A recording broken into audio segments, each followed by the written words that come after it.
আচ্ছা আপনি কত দেখি, একজন জমিদার, একজন বড় লোক, চৌধুরী, খুব বড় লোক, তার বাড়িতে 20 জন লোক গেছে রাতের বেলায়। 20 জন লোক গিয়ে মেহমান হইলো। মেহমান হইয়া তারা বলতেছে, সাহেব আমরা তো মেহমান, আমি এক একজন এক এক রকমের খাবার চাইলো। একজনে বললো আমি হরিণ খাবো, আর একজনে কয় আমি মুরগি খাবো, আর একজনে বললো আমি খরগোশ খাবো, আর একজনে বললো আমি হাতি খাবো, আর একজনে বললো আমি ছাগল খাবো। 20 জন মানুষে 20 রকমের খাবার চাইলো। একজনে কয় বোয়াল মাছ খাবো, আর একজনে কয় রুই মাছ খাবো। 20 জনে 20 রকমের খাবার দাবি করলো। বলেন জমিদার তো বাড়ির জমিদারের বাপ, সেও কি পারবে 20 জনকে 20 রকমের খাবার পরিবেশন করতে? কোনো প্রস্তুতি ছাড়া পারবে? পারবে না।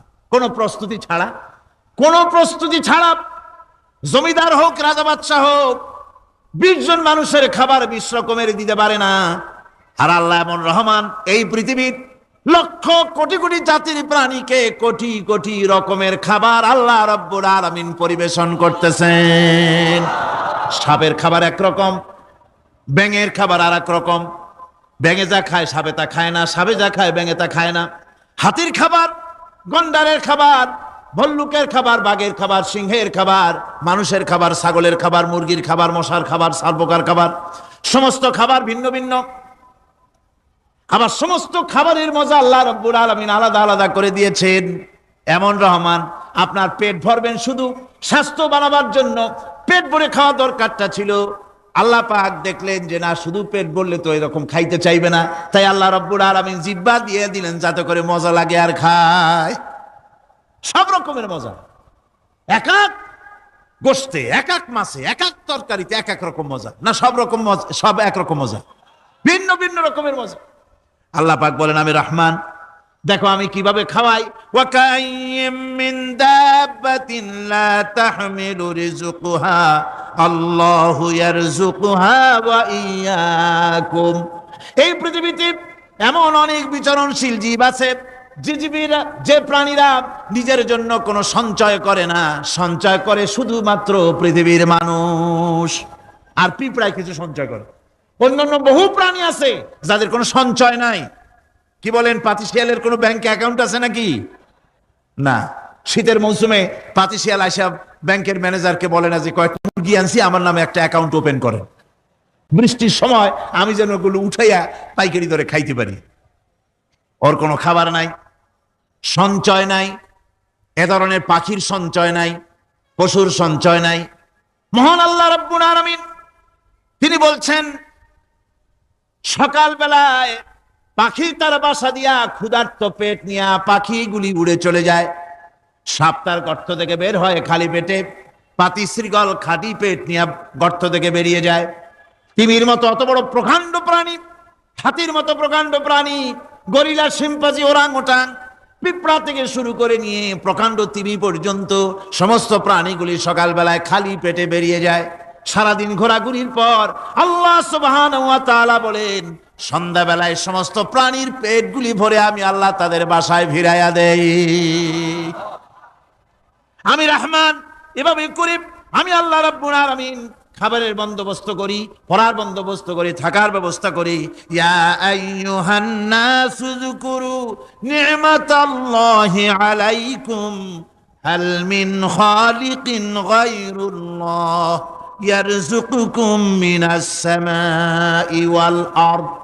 ও পৃথিবীর মানুষেরা, ওই আল্লাহর স্মরণ করো, আল্লাহর নিয়ামতের শুকরিয়া আদায় করো যে আল্লাহ তোমাকে আকাশ থেকে জমিন থেকে রিজিক দেন। ওই আল্লাহ ছাড়া আছে কি কেউ যে তোমাকে আকাশ থেকে রিজিক দেয়, জমিন থেকে রিজিক দেয়? লা ইলাহা ইল্লা হুয়া ফাআন্না তুফাকুন। ওই আল্লাহ ছাড়া কোনো ইলাহা নাই, কেন তোমরা বিভ্রান্ত হও? সেই আল্লাহর দিকে ফিরে আসো। আল্লাহ বলছেন, এভাবে আমি সমস্ত পৃথিবীর মানুষের রুজি রুটির বন্দোবস্ত করি, সমস্ত প্রাণীর রুজি রুটির ব্যবস্থা করি। আমি সেই রহমান। সুবহানাল্লাহ বিহামদি। ওয়া ইলাহুকুম ইলাহু ওয়াহিদ লা ইলাহা ইল্লা হুয়ার রহমানুর রহিম। এই হচ্ছেন তোমাদের আল্লাহ। সুবহানাল্লাহ। আল্লাহ বলছেন, ওয়া ইলাহুকুম ইলাহু ওয়াহিদ, তিনি হচ্ছেন এক আল্লাহ। এক ইলাহ, যিনি ছাড়া কোনো ইলাহ নাই, তিনি হচ্ছেন রহমান। তিনি কি? রহমান। তিনি হচ্ছেন রহিম। তিনি তোমাদের সব কিছুর ব্যবস্থা করে দিয়ে থাকেন, কোনো জিনিস তোমাদেরকে বঞ্চিত করেন না। এই রহমান এমন রহমান যিনি তোমাদের সমস্ত নিয়ামত পূর্ণ করেন। আর রহমান এমন এমন রহমান যে শুধু আপন আপন লোক দেখে তালাশ করে করে দেয় না, সকলকে দেয়। যারা নামাজ পড়ে তাদের দালান কোটা বেশি হয়, যারা তাহাজ্জুদ পড়ে তাদের ব্যাংকে টাকার অভাব নাই, যারা হজ করে যাকাত দেয় তারা টাকার জ্বালায়, পয়সা কড়ির জ্বালায় অস্থির। এরকম নাকি? না, বরং নামাজ রোজা হজ যাকাত যারা করে বেশি খাঁটি মুসলমান, তাদের অভাব অভিযোগ আরো বেশি। যাদের কাছে নামাজ নাই, রোজা নাই, আল্লাহ পরকালের চিন্তা নাই, তাদের টাকা পয়সা, সোনা দানা, জায়গা জমিন, সৌন্দর্য, সুখ আর আরো অনেক বেশি। বরং এদের কম। আপন লোকের চাইতে শত্রুকে বরং আল্লাহ পাক বেশি দেন। আপন লোক মানে যারা দিনদার, ইমানদার, পরহেজগার, নামাজি, এরা বরং কম পায়, ওরা বরং বেশি পায়। এমন কেউ নাই পৃথিবীতে শত্রুকে ডেকে বলবে আয় তোরেও দেই, কেউ নাই। একমাত্র আল্লাহ রব্বুল আলামিন যিনি সকলকে দেন। এই পৃথিবীর কোন মূল্য আল্লাহ রব্বুল আলামিনের কাছে নাই, একটা মশার দানার তুল্য মূল্য নাই। সেই জন্য আল্লাহ পাক সকলকে নেয়ামত দেন, সকলকে ব্যবস্থা করেন। তাই এই কোরআন শরীফ আল্লাহ পাক তার মানুষের প্রতি এত দয়া মানুষের প্রতি, যে আল্লাহ পাকের দয়াটা কার? জোরে চিল্লা এখন, দয়াটা কার? এত দয়া যে আল্লাহ পাকের মানুষের প্রতি রাস্তা চলার জন্য রাস্তা তৈরি করে দিলেন।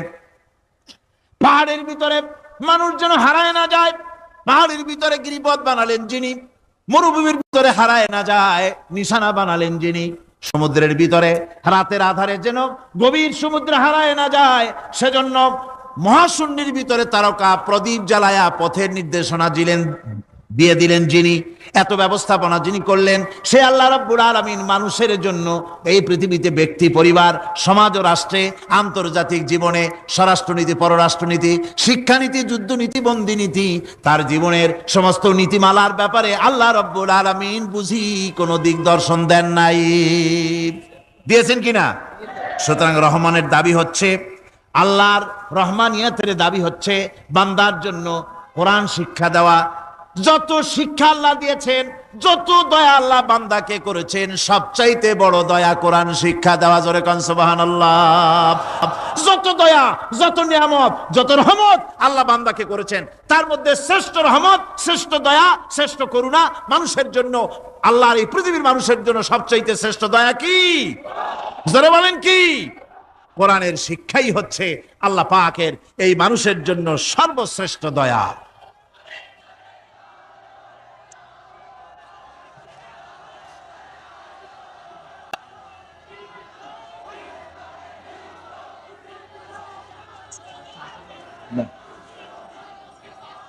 আমার ভাইয়েরা, কোরআনে কারীম কত বড় নিয়ামত। আর রহমানু আল্লামাল কোরআন। এতক্ষণ যেই রহমানের দয়ার কথা বললাম, সেই রহমান কোরআন শিখাইছেন। সুবহানাল্লাহ। আল্লাহ পাক বলেন, দেখুন আমার রহমত, এভাবে করে আমি পানি দিলাম, বৃষ্টি দিলাম, এবার গাছ উঠলো, বীজ বপন করছিলাম, গাছ উঠলো।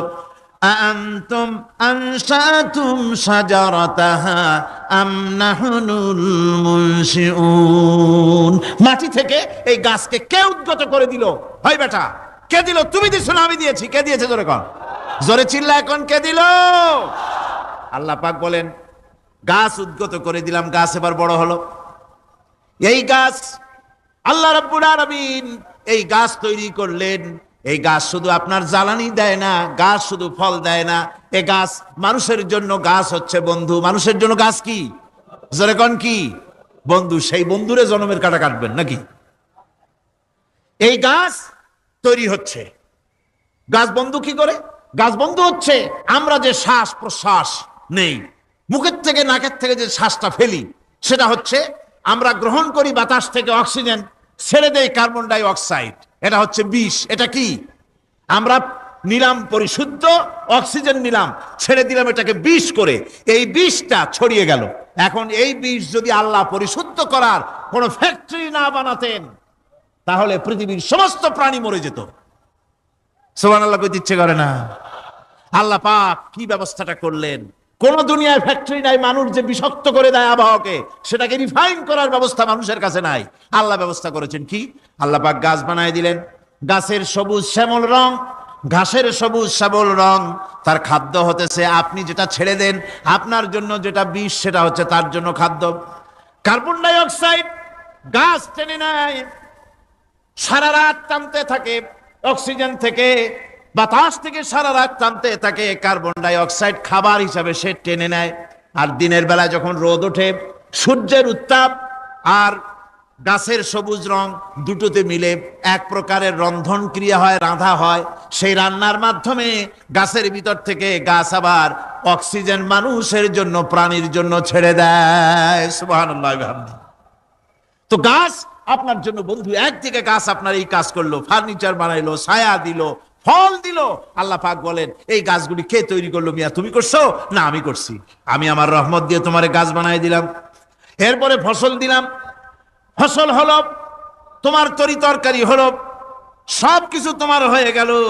এবার ফসল দেখা মানুষে যখন দেখে জমিনে বড় বড় ধানের গোছা হয়েছে, মোটা মোটা ধানের গোছা হয়েছে, মোছে তখন তেল মাখে আর নতুন নতুন গানের আয়োজন করে। এবার ফসল বেশি হয়েছে, গান, থিয়েটার, বাজনা, গুনাগার বিবি, কত রকমের গানের ব্যবস্থা করে ফেলে। জমিনে ফসল আর মোছে তেল মাখে আনন্দে।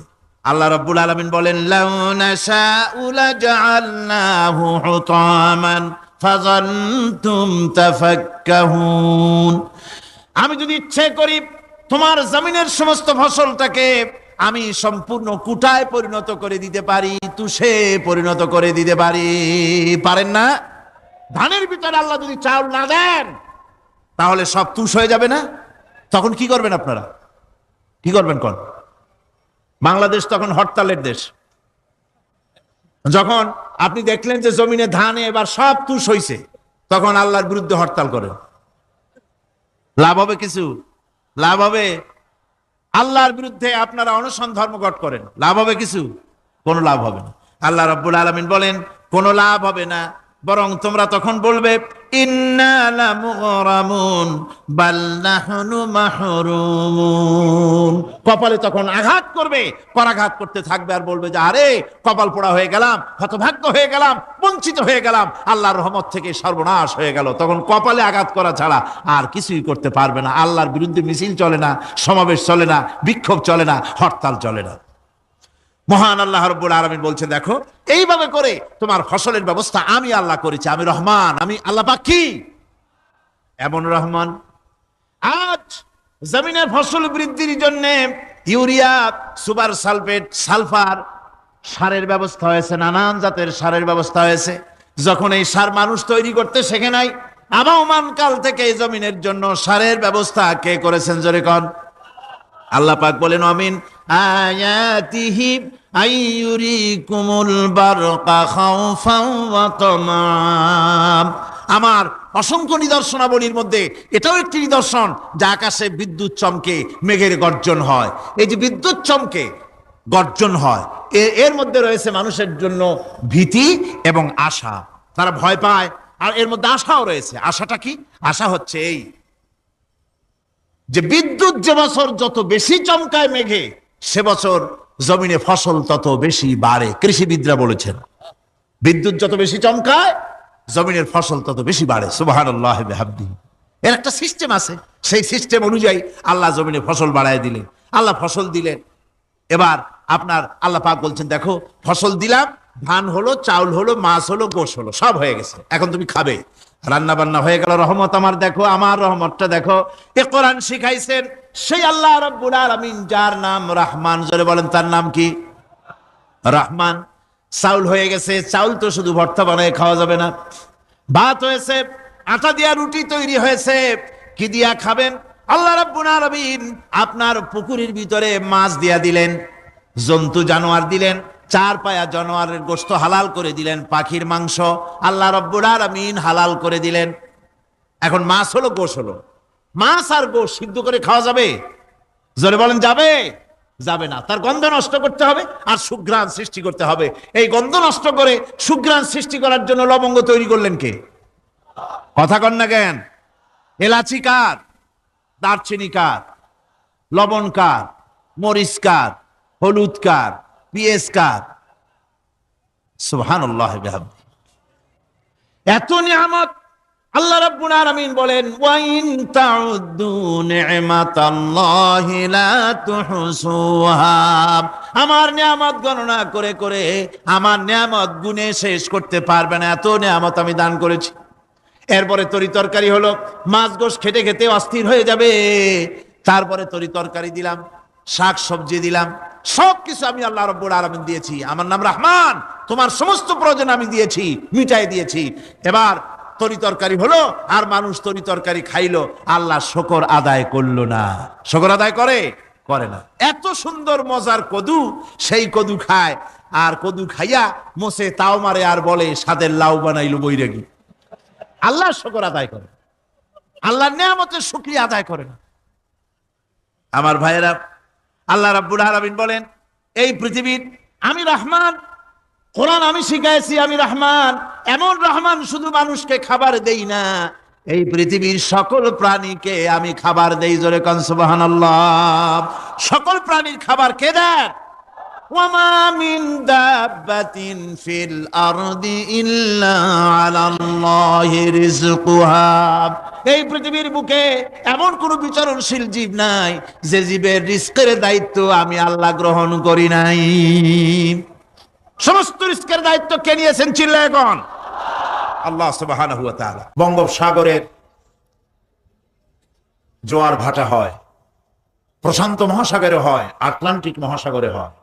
পৃথিবীর সমস্ত সাগর মহাসাগরের পানি এক পর্যায়ে গিয়ে শেষ হতে পারে এবং পরিমাপও করা যেতে পারে, কিন্তু আল্লাহ রাব্বুল আলামিনের আযীম কিতাব কোরআনে কারীম এর কোনো শেষ নাই, সীমাহীন, অসীম এক জ্ঞানের মহা বিশ্বের মহাবিস্ময় আল কোরআন। পৃথিবী জুড়ে এর তাফসীর হয়েছে অসংখ্যবার, লেখা হয়েছে, বলা হয়েছে। কিতাবের শেষ নাই, বলারও শেষ নাই, এবং কিয়ামত পর্যন্ত শেষ হবেও না। সাহেবে কোরআন, কোরআনের মালিক যিনি, কে তিনি বলুন? সবাই বলুন। কোরআনের মালিক বলছেন, قُلْ لَوْ كَانَ الْبَحْرُ مِدَادًا لِكَلِمَاتِ একটি অশিক্ষিত, একটি বর্বর জাহিলি সমাজকে পৃথিবীর শ্রেষ্ঠ সমাজে পরিণত করেছিলেন কোরআনের শিক্ষা দিয়েই। সুবহানাল্লাহ। নবী করিম সাল্লাল্লাহু আলাইহি ওয়াসাল্লাম পৃথিবীর মানুষকে তিনি মেসমেরিজম করেন নাই, হিপনোটাইজ করেন নাই। মানবগুলির চরিত্রের ভিতরে যে রেডিক্যাল চেঞ্জ, বিরাট একটি পরিবর্তন আনয়ন করেছিলেন এবং সুখী, সমৃদ্ধশালী, সন্ত্রাসমুক্ত, দুর্নীতিমুক্ত একটি সমাজ বিনির্মাণ করে পৃথিবীবাসীকে উপহার দিয়েছিলেন, সেটি ছিল আল কোরআন। বলুন, সেটির নাম কি? এই কোরআন হচ্ছে বিশ্ববাসীর জন্য সর্বশ্রেষ্ঠ নিয়ামত। যদি প্রশ্ন করি এই পৃথিবীর মধ্যে সর্বশ্রেষ্ঠ সৌভাগ্যবান জাতি কারা, কি জবাব দেবেন? বলেন। পাল্টা প্রশ্ন যদি করি এই পৃথিবীর মধ্যে সব থেকে দুর্ভাগা, হতভাগ্য জাতি কারা, কি জবাব দেবেন? বলেন। দুটোরই জবাব হচ্ছে মুসলমান। সৌভাগ্যবান জাতি এ কারণে, পৃথিবীর কোন জাতির কাছে আল্লাহ পাকের বাণী অবিকল ভাবে কোন জাতির কাছে নাই। পৃথিবীতে আজ অসংখ্য খ্রিস্টান, শত শত কোটি খ্রিস্টান, তাদেরকে চ্যালেঞ্জ করা হয়েছে। তাদের কাছে ইনজিলের নামে, আল্লাহর কিতাবের নামে যে বাইবেল আছে, বর্তমান পৃথিবীর বাইবেলের মধ্যে আল্লাহ পাকের একটি ওয়ার্ডও নাই, সব তাদের বানানো। বেদ সম্পর্কে চ্যালেঞ্জ হয়েছে, ত্রিপিটক সম্পর্কে, জিন্দাবিস্তা সম্পর্কে। এক কথায় বিশ্বের বুকে আল্লাহ পাকের অবিকল বাণী কোন জাতির কাছে নাই, আছে মুসলমানদের কাছে। এটার নাম কি? কোরআন। সবগুলি তারমিম, তাহরিফ হয়েছে, কারণ এগুলির প্রয়োজন নাই। নবী করিম সাল্লাল্লাহু আলাইহি সাল্লাম পৃথিবীতে আসার পর সমস্ত কিতাবের শরিয়াত কাট করে দেওয়া হয়েছে, এগুলির আর প্রয়োজন নাই। নবুয়ত শেষ, তাদের শরীয়তও শেষ। শুরু হয়েছে নবী মুহাম্মদ রাসূলুল্লাহ সাল্লাল্লাহু আলাইহি সাল্লামের নবুয়ত। তারপরে আর নবী নাই, কোরআনের পরে আর কোনো কিতাব নাই, মুসলমানদের পরে আর কোনো উম্মত নাই। সুবহানাল্লাহ বলে, প্রয়োজন নাই বলে সেগুলি শেষ হয়ে গিয়েছে। আর এটির হেফাজতের দায়িত্ব নিয়েছেন কে বলেন সবাই? মহান আল্লাহ রাব্বুল আলামিন কোরআনে কারীমের মধ্যে বলেছেন, ইন্না নাহনু নাযালনা যিকরা ওয়া ইন্না লাহু লাহাফিজুন। কোরআন নাজিল করেছি আমি আল্লাহ, আর এর হেফাজত করার দায়িত্ব আমার। নাজিল করছি আমি, হেফাজতের দায়িত্ব আমার। যেহেতু আল্লাহর কথা পৃথিবীতে আর একটি বর্ণ পৃথিবীর মানুষের জন্য আল্লাহর পক্ষ থেকে আসার কোনো জরুরত নাই, যা বলার বলা হয়ে গেছে। সুবহানাল্লাহ বলো। এই জন্যে কোরআনের আল্লাহর এই বাণী আমাদের কাছে আছে, এজন্য আমরা সৌভাগ্যবান। আর হতভাগ্য এই কারণে, কোরআনের মতো একখানা বিশাল কিতাব আল্লাহর বাণী দিয়া ভরা, একটি শব্দ মানুষের নাই এর মধ্যে। সেই কোরআন থেকে আমরা আমাদের ভাগ্য বদলাইতে পারলাম না। এই কথা আমি মনে হয় এই মঞ্চে একাধিকবার বলেছি, আপনাদের স্মরণের জন্য আবার বলি। এই কোরআন শরীফ আমাদের ঘরে থাকে কাপড় দিয়ে পেঁচানো, থাকে না? কথা না বললে বুঝি কি থাকে। সেই কাপড়টা যদি পড়ে যায় কোথাও, আর যদি পা লাগে, তাহলে আমাদের মধ্যে একটা অপরাধ বোধের সৃষ্টি হয় কিনা, মনে হয় যেন একটা গুনাহ করে ফেলেছি, তাড়াতাড়ি উঠাইয়া চুমা খাই, বুকে লাগাই। এটা ঠিক কিনা? যদিও এটা এরকম বলা হয় না যেরকম করা লাগবে, কিন্তু আমরা করি, আদবের কারণেই করি, ঠিক না? আমরা করি। এটা তো এক টুকরা কাপড়, যেমন এই টেবিলের উপর এক টুকরা কাপড়, আমার গায়ে কাপড়, আমার পায়েও কাপড় জড়ানো, তার মানে মোজা একটা পায়ে আছে, আমার পরনেও কাপড় আছে। এইসব কাপড়ে পাও যদি লাগে আর পাড়াইও যায়, শরীর একটু শিউরে ওঠে না, ঠিক কিনা? কিন্তু ওই কাপড় টুকরা যেটি কোরআনের সাথে জড়ানো ছিল, পা লাগলে শিউরে উঠি আর বুঝি একটা বড় অপরাধ করে ফেলেছি, উঠাইয়া চুমা দেই। কারণ হচ্ছে ওটাও কাপড়, এটাও কাপড়, সেটাও কাপড়। এই কাপড় টুকুর যেটায় পাও লাগলে পরে শিউরে উঠি, এই কাপড় টুকরা আল্লাহর কিতাবের সাথে কয়েকদিন জড়ানো ছিল। কয়েকদিন জড়ানো থাকার কারণে কাপড় টুকরার মর্যাদা বেড়ে গেল, আর যার জন্য কোরআন নাজিল হলো তার মর্যাদা বাড়লো না। এটাই হলো নির্মম সত্য কথা, নির্মম বাস্তবতা। আমি হযরত মাওলানা লুৎফর রহমান সাহেবের বক্তব্য আমি খুব পছন্দ করি। আমি যাদের বক্তৃতা পছন্দ করি তাদের মধ্যে তিনি একজন। আমি শুনতেছিলাম পথে আসতে আসতে তিনি কি বলতেছিলেন, আমি ওনার সাবজেক্ট বুঝে ফেলছিলাম। আজ যদি আমরা মার খেয়ে থাকি, মারের জন্য যদি প্রস্তুতি নিয়ে থাকি, তার একমাত্র কারণ কোরআনের থেকে আমার সম্পর্ক ডিটাচ হয়ে গিয়েছে। কোরআনের সাথে সম্পর্ক যতটা গড়ার ছিল গড়তে পারি নাই। এরপরে আবার শুরু হয়েছে ইসলাম এবং কোরআন সম্পর্কে অজ্ঞতা এবং বিদ্বেষ থাকার কারণে এক শ্রেণীর বুদ্ধিজীবীরা কোরআন সম্পর্কে বিভ্রান্তি ছড়ায়, মুসলমানদের সম্পর্কে বিভ্রান্তি ছড়ায়, ইসলাম সম্পর্কে অপপ্রচার চালায়। তারা কি বলে? তারা বলে মুসলমানরা হলো ধর্মান্ধ, আর ইসলাম এর ইতিহাস থেকে আসে রক্তের গন্ধ। নাউজুবিল্লাহ বলে, এর ইতিহাস থেকে নাকি রক্তের গন্ধ আসে। আর মুসলমানরা হচ্ছে ধর্মান্ধ, এরা হচ্ছে মৌলবাদ।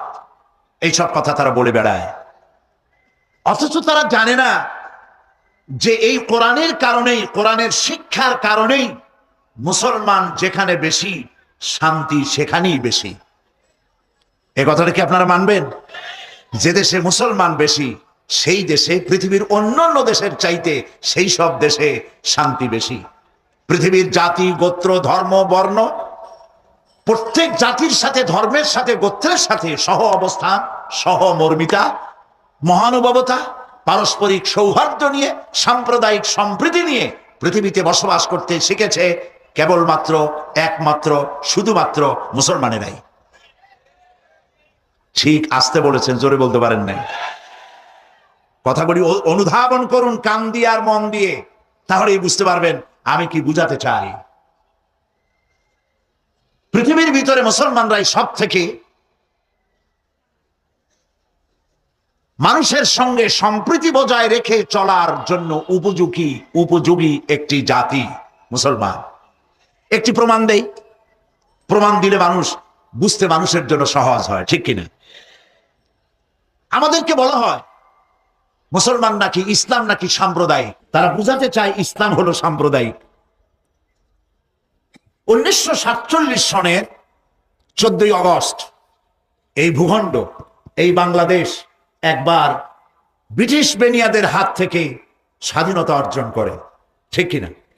আর ঠিক একই বছর একদিন আগে পিছে প্রতিবেশী ভারত স্বাধীনতা অর্জন করে। কোন বছর? 47। এবার দেখুন কারা সাম্প্রদায়িক আর কারা সাম্প্রদায়িক নয়। ইতিহাস কি বলে? বিশ্বের ইতিহাস সাক্ষী, গোটা দুনিয়াবাসী সাক্ষী। 1947 থেকে শুরু করে 2003 সালের আজকের 7ই জানুয়ারি পর্যন্ত এই ভূখণ্ডে একটি সাম্প্রদায়িক দাঙ্গাও হয় নাই।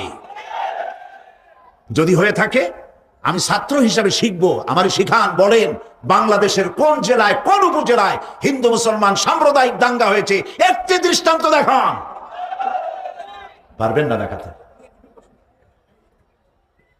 পার্শ্ববর্তী দেশ ভারত 1947 সনে একদিন আগে পরে অগস্ট মাসে তারাও স্বাধীন হলো।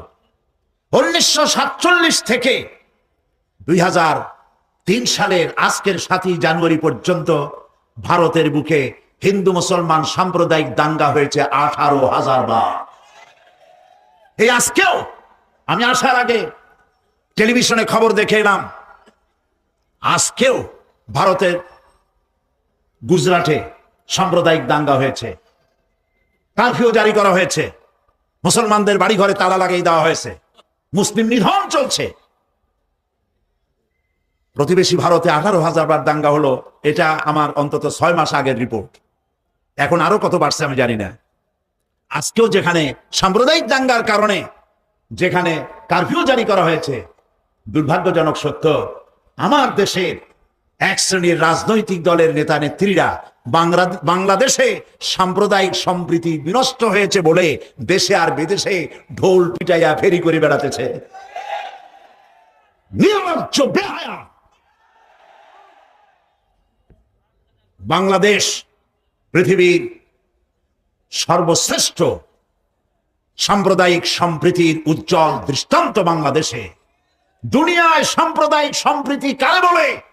ভারতের রাজনীতিক গোষ্ঠীকে দাওয়াত দেয়, বাংলাদেশে আসো, 1 বছর বেড়াও, ভাত খাওয়াবো, গোস্ত খাওয়াবো, ইলিশ মাছ ভাজি করে খাওয়াবো। আমার দেশ থেকে শিখে যাও হিন্দু মুসলমান এক জায়গায় কেমনে বাস করে। প্রিয় ভাই সব, আমার দেশে সংখ্যালঘু নির্যাতন নাই, মুসলমান, কারণ এখানে মুসলমান বেশি। এই দেশের 90% কারা? শতকরা 90% কারা?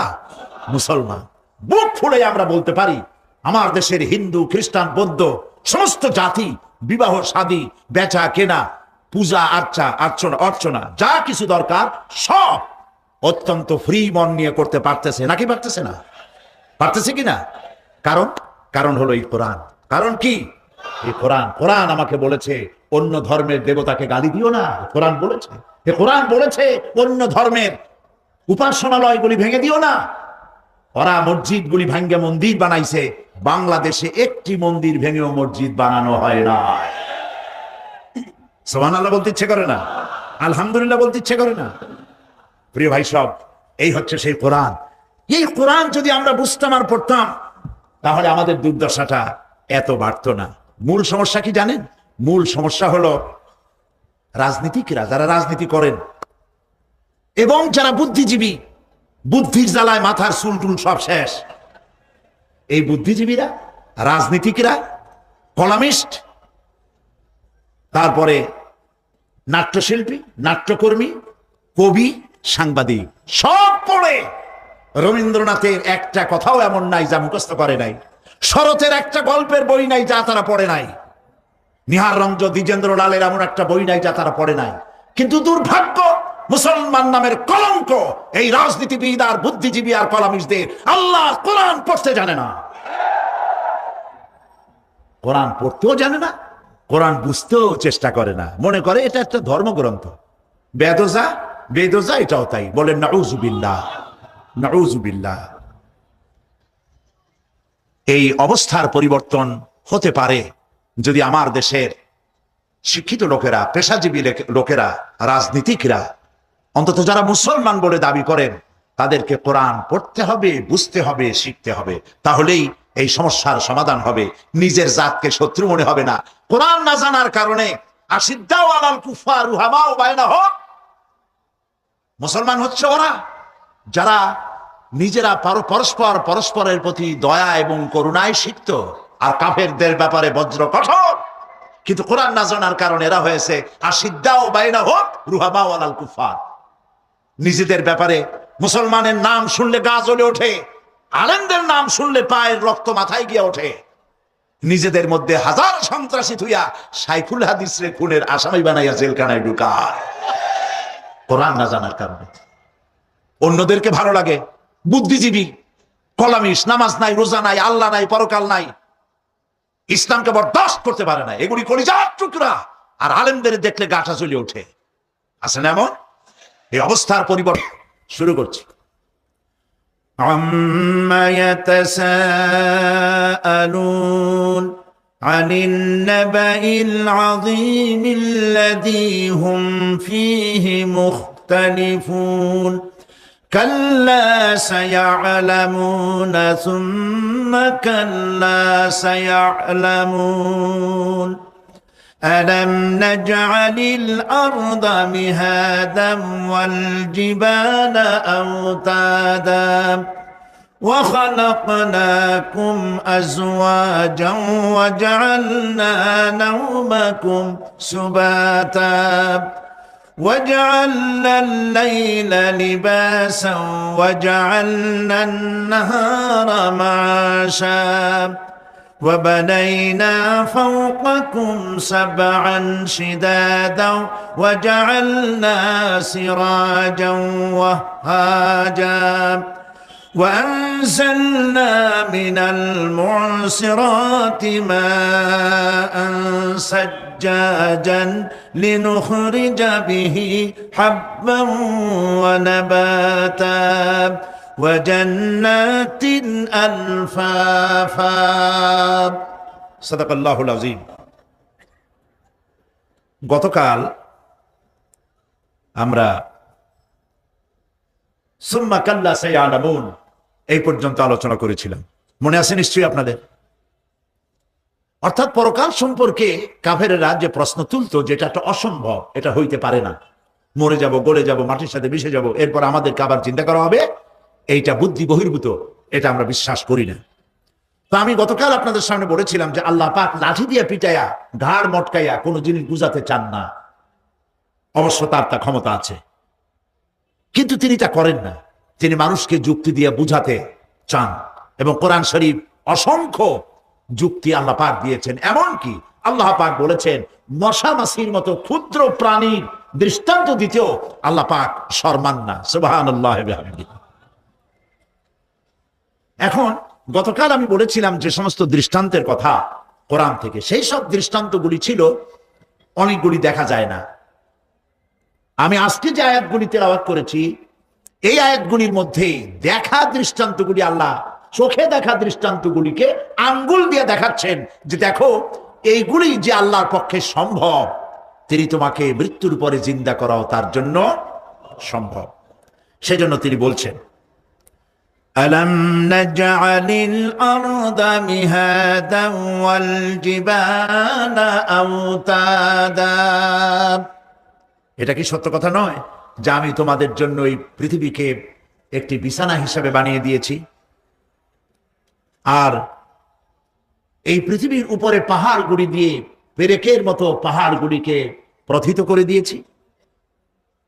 ওয়া খালাকনাকুম আজওয়াজা, এবং পৃথিবীর মানব বংশ অথবা যে কোনো প্রাণী এবং জন্তুর বংশ বৃদ্ধির জন্য তোমাদের স্ত্রী জাতীয় এবং পুরুষ জাতীয় জোড়ায় জোড়ায় সৃষ্টি করেছি। ওয়াজআলনা নাওমাকুম সুবাতা, আর তোমাদের জন্য তোমাদের ঘুমকে শান্তির বাহন করেছি। ওয়াজআলনা লাইলা লিবাসা, আর রাতকে করেছি আবরণ অথবা আচ্ছাদন। ওয়াজআলনা নাহারা মাআশা, আর রুজি কামাবার জন্য দিনটাকে করেছি আলোকোজ্জ্বল।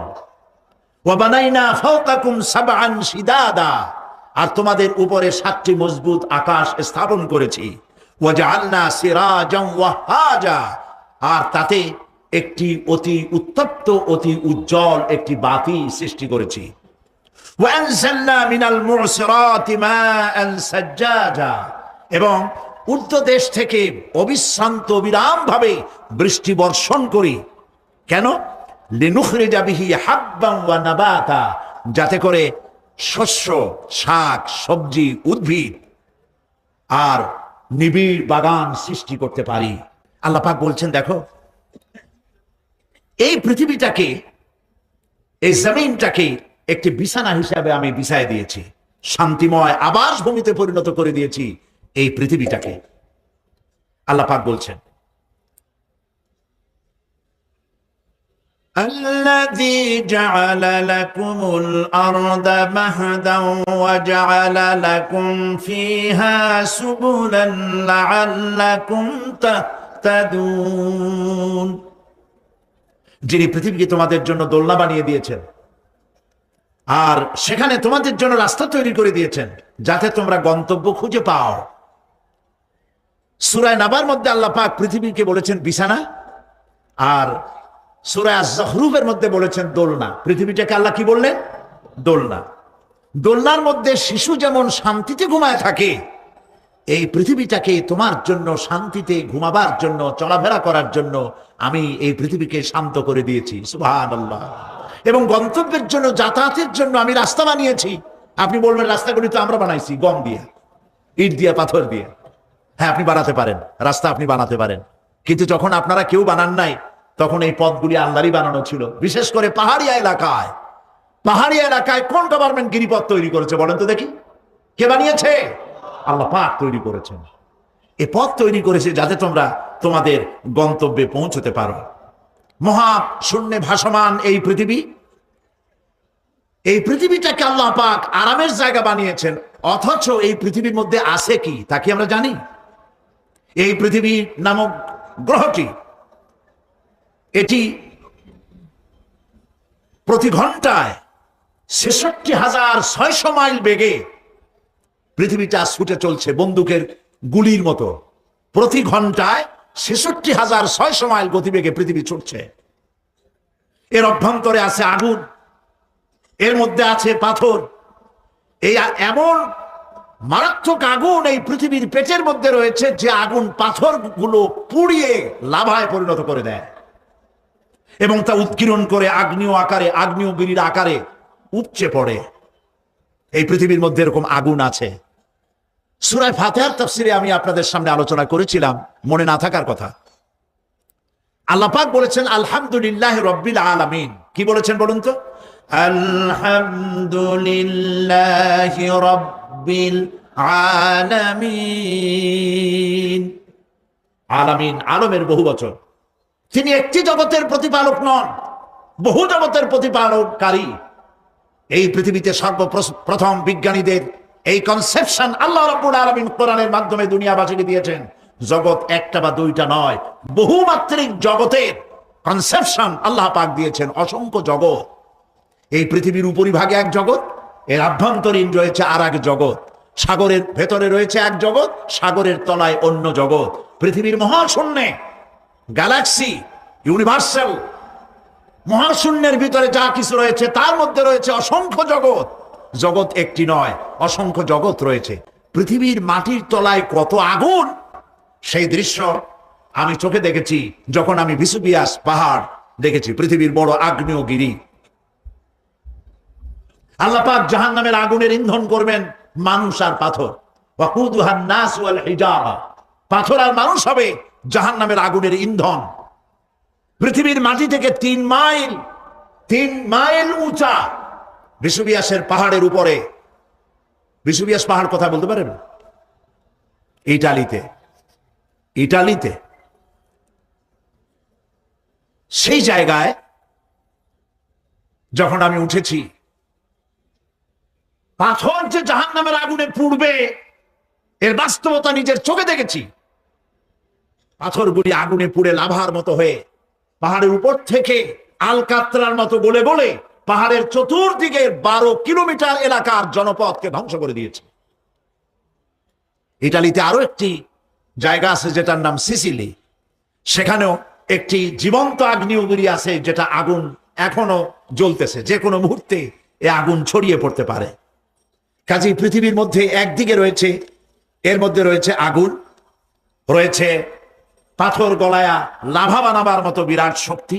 সেই পৃথিবীটাকে আল্লাহ পাক এতটা শান্ত করে রেখেছেন, তোমরা যেন নিশ্চিন্তে এর কোলে দোলনার ভিতরে শিশু যেমন ঘুমায়, এই পৃথিবীটাকে তোমার জন্য দোলনা বানাই দিয়েছি। তাও আমরা সুবহানাল্লাহ বলবো না? সুবহানাল্লাহ।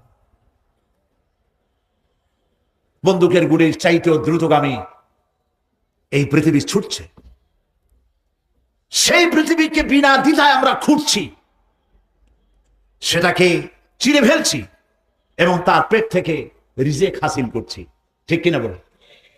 আল্লাহ রাব্বুল আলামিন সূরা আন-নামলের মধ্যে বলছেন, আম্মান জাআলাল আরদা ক্বারারান ওয়া জাআলা খিলালাহা আনহারান وجعل لها رواسي وجعل بين البحرين حاجزا। আর তিনি এই পৃথিবীর অবস্থান লাভের উপযোগী করে আল্লাহ পাক তোমার জন্য তৈরি করে দিয়েছেন এবং এর মধ্যে নদ নদী আল্লাহ পাক সৃষ্টি করে দিয়েছেন, পাহাড়গুলিকে গেড়ে দিয়েছেন, আর পানির মধ্যে 2টি ধারা আল্লাহ সৃষ্টি করেছেন। পানির মাঝখানে একটা অন্তরাল সৃষ্টি করেছেন। এটি একটা তো আবিষ্কার হয়েই গেছে, সেটি হলো প্রশান্ত মহাসাগরের ভেতরে 4000 কিলোমিটার লম্বা, 2500 কিলোমিটার চওড়া প্রশান্ত মহাসাগরের ভিতরে একটি বিশাল এলাকা পাওয়া গেছে, যেটার পানি অত্যন্ত সুমিষ্ট সুমধুর, আর এর বাইরের পানিগুলি অত্যন্ত লবণাক্ত। সূরা আর-রহমানের মধ্যে আল্লাহ পাক বলেছেন, মারাজাল বাহরাইনি ইয়ালতাকিয়ান বাইনাহুমা বারযাখুন লা ইয়াবগিয়ান ফাবিআইয়ি আলাই রাব্বিকুমা তুকাযযিবান। 2টি সমান্তরালে পানি প্রবাহিত হয়ে যাচ্ছে, 2টি ধারা। লোনা পানি মিষ্টি পানিকে নোনা বানাতে পারে না, মিষ্টি পানি লোনা পানিকে মিষ্টি বানাইতে পারে না, মাঝখানে কোনো পার্টিশন নাই। সুবহানাল্লাহ। আমার দেশের পদ্মা, গঙ্গা, যমুনা, মেঘনা এর মিষ্টি পানিগুলি ভাটি এলাকারে বঙ্গোপসাগরের নোনা পানির মধ্যে ছুটে যায়, আবার জোয়ারের টানে বঙ্গোপসাগরের মুখ তিতা হয়ে যায়, এমন নোনা পানি মিষ্টি দরিয়ার মধ্যে এসে ঢুকে যায়। কিন্তু বঙ্গোপসাগরের নোনা পানি মিষ্টি পানিকে নোনা বানাতে পারে না, আবার নোনা পানিগুলি মিষ্টি এলাকায় গিয়ে মিষ্টিরেও খারাপ বানাইতে পারে না। আল্লাহ রাব্বুল আলামিন বলেন, এগুলি আমার আইন মানে। কার আইন? أفغير دين الله يبغون وله أسلم من في السماوات والأرض طوعا وكرها। আকাশে আর জমিনে যা কিছু আছে সব আনুগত্যের মস্তককে আমার সামনে অবনতি করে দিয়েছে। সুতরাং এর আমার আইন মানে। চাঁদ, সূর্য, গ্রহ, নক্ষত্র আইন মানে কার? চিল্লায় বলুন। আল্লাহ পাক এই পৃথিবীকে সুন্দর করে সাজিয়ে দিয়েছেন, আবার এর মধ্যে তিনি মাঝে মধ্যে এই পৃথিবী একটু ভূমিকম্পন হয়, কিন্তু তা কোথাও কোথাও একসাথে না। একসাথে যদি সারা পৃথিবীতে ভূমিকম্প হইতো, সৃষ্টি জগতের অস্তিত্ব বিলুপ্ত হয়ে যেত। কথা বুঝতে পেরেছে? এই জন্য আল্লাহ পাক বলেন, ইন্না ফি খালকিস সামাওয়াতি ওয়াল আরদি ওয়া ইখতিলাফিল লাইলি ওয়ান নাহার লাআয়াতিন লিউলিল আলবাব। নিশ্চয়ই আকাশ এবং জমিনের সৃষ্টির ব্যাপারে আর রাত আর দিনের পরিবর্তনের ব্যাপারে যারা জ্ঞানবান তাদের জন্য রয়েছে আল্লাহ পাকের নিদর্শন।